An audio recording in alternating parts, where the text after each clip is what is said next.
One of my new co-ed college roommates has a weird fantasy and obsession with Asian women, which makes him obsessed with me, and now he's stalking me and I'm convinced that he's trying everything just to get in my Japanties.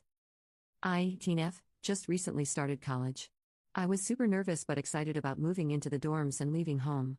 My parents and brother came to help me move in and see me off. The dorm building looks amazing. It's one of the newer ones near the campus, so it's a modern building and all the decor is fresh. It's really beautiful. Moving in went fine, few tears, but it was okay. I was super excited to start a new chapter in my life. The rooms are single rooms, each has an ensuite shower and toilet in it too, so no having to share facilities.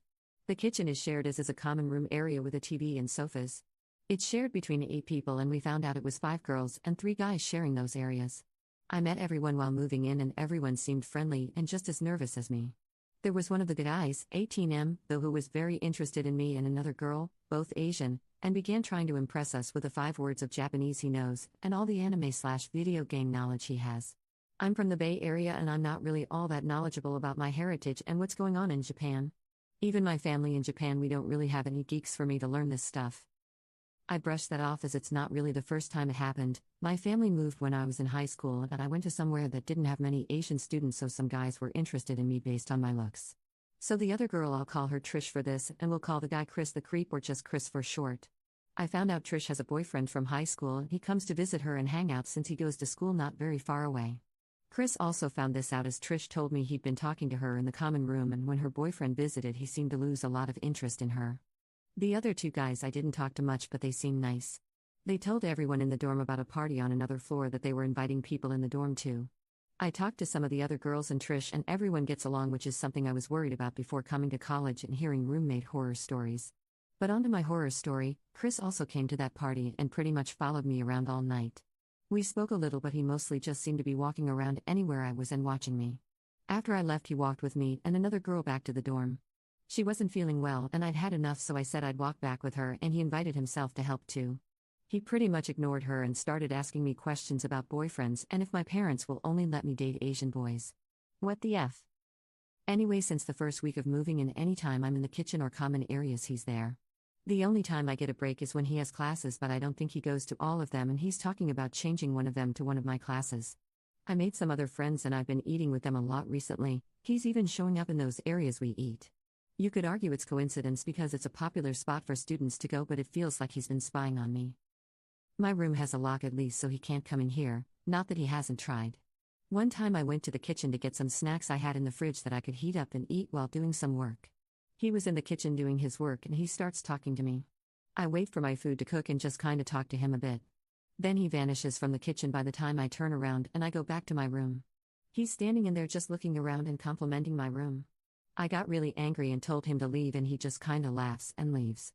One of the guys who also lives in the dorm saw it and asked if I'm okay. I just said it's fine and locked my door. The most recent thing is I started finding poems slid under my door. It's obvious who it is, and after I told Trish, she and some other girls asked him and he denied it. After that happened, I've had a new poem each day and they get progressively worse.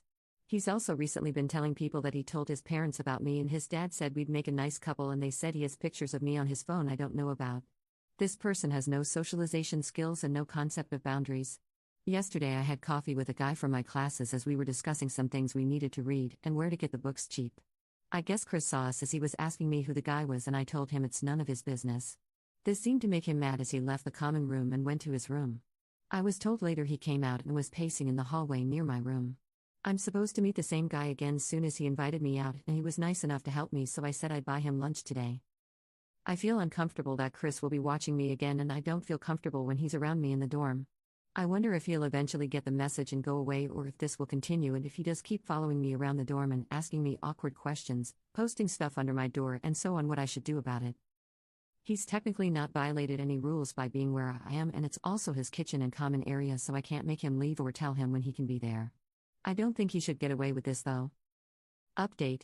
There were a lot of people who offered me advice and encouragement to deal with my problem, and I want to thank those people first. Since there was interest, I thought I'd provide an update to the situation now. A few things have happened. So as I spoke about in the comments in my last post, I'd sent an email to the RA in my dorm explaining the issue and asking to speak with her. She got back to me quite quickly and asked if I could come see her, and also asked to speak to Trish, the other Asian girl he'd made some comments to and hassled, along with a couple of witnesses, the guy who heard me yell at Chris when he entered my room without permission and one of the people who witnessed photos of me on his phone. She took some of their statements down and chatted with us all, then with me alone for a bit. I spoke about things he's done like follow me and asked me questions about who I'm talking to, and I bought some poems he slid under my door as evidence. We talked about what's been happening, how I'm feeling, and about boys in college in general. She shared some of her own bad experiences with persistent guys and showed concern over things that have happened between me and Chris and felt like it needs to be stopped now before things can possibly escalate further. She especially was concerned at some quite racist things he said and that he has pictures of me taken without permission. She said that it should never be tolerated on campus and that she'll speak to her superior about our issues. I also talked about wanting to tell him how I don't want his attention and that he makes me uncomfortable, and asked for mediation, and she said she'll arrange it.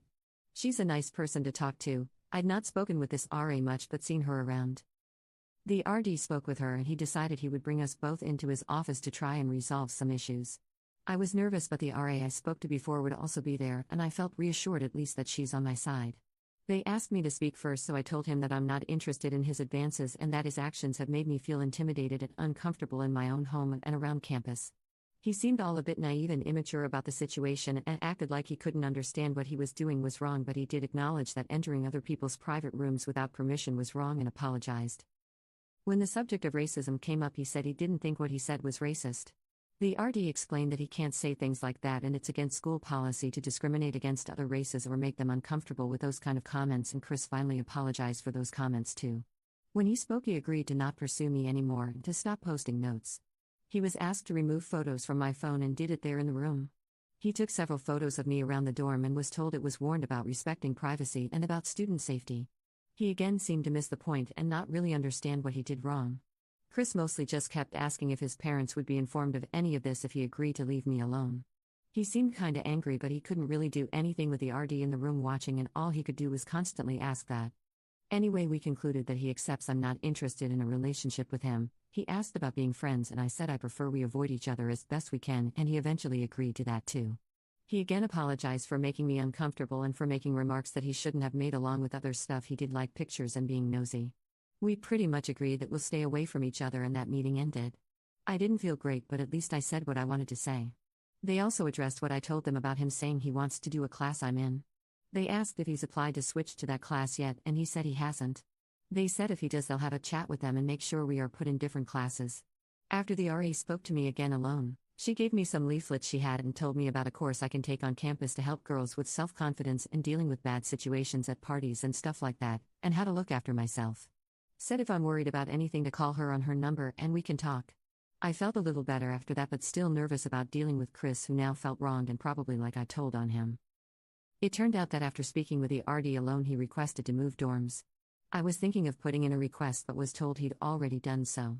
I was not told of the reasons he gave, but I'm assuming he decided he didn't want to risk getting into more trouble. I was told that the RD and him made some agreements, and it's on record that he was warned about his behavior and he's agreed to various things to improve and to have regular counseling to improve his behavior. He's agreed to not approach me or do anything that can be seen as harassment or intimidation. Things like watching me, spreading rumors, or trying to contact me directly or through others and stuff like that. He can't enter our floor of the dorm building after moving unless he's accompanied by an RA or campus security. Latter is just in case he leaves and says some of his belongings are in the dorm. He can come in with an RA and collect them, and will have to leave right after. They'll be there to make sure he doesn't use it as an excuse to cause trouble. He's not banned from the dorm building itself or visiting other people, but if he's seen loitering around outside without any reason to be there, they might consider it harassment or intimidation. He also agreed to not ever do anything like follow any students around, post notes, enter private rooms, or make racist comments, and so on. If he breaks any of these agreements, he'll probably have some sort of discipline action taken and is being given a chance to behave himself. The RA said they'd prefer to not just punish students but work with them, and hopefully he can have more positive relationships with other students. I'm not 100% happy with him just being warned, but at least he's agreed to leave the dorm, and the new building he's in is about 15 minutes walk, so no real reason why he'd need to come here since it's out the way. Spent one last night in the same dorm, and we both stayed in our rooms and avoided speaking. They found a space for him pretty quick and helped him move the next day, and that was it. He didn't come back to collect anything else, and I've not seen him since he carried his stuff out the dorm yesterday. I hope he listens to the warning and sticks to what he said he'd stick to. I want to enjoy myself on campus again without worrying about what he might do. I didn't see him as dangerous, but you never really know. I hope this will be the end of the issue and I can move on from this very stupid person.